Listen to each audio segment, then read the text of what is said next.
How to send PDF file in Messenger. Hey there, welcome to Insightful Tutorials. Do you want to send PDF files in Messenger but don't know how? If yes, then you are in the right video. Without further ado, let's learn how to send a PDF file. Open Messenger on a device.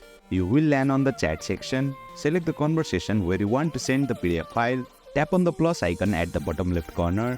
A menu will appear. Tap on the option for files. At first, you will be directed to this page where you will see all the recently downloaded PDF files on your device.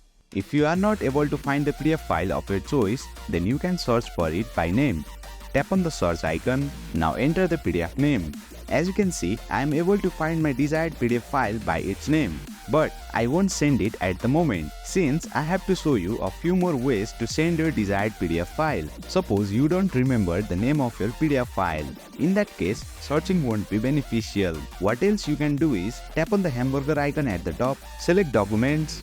Over here, you will see all the PDF files on your device. You will need to search for your PDF here. If you don't remember the name as well as cannot find it in Documents, but remember the folder path to the PDF on your device, then tap on the hamburger menu at the top. You will see your device name at the very bottom. Tap on it. Here, you will see all the files and folders on your device. Simply navigate to the correct file path and select your PDF file. For me, it's under Download, then Canva. Here is the PDF file that I am searching for. Simply single tap on it to send it in Messenger, and boom, you have successfully learned how to send PDF files in Messenger. That's it for today's video. If you found this video insightful, please don't forget to hit the like button and make sure to subscribe to our channel for more insightful tutorials.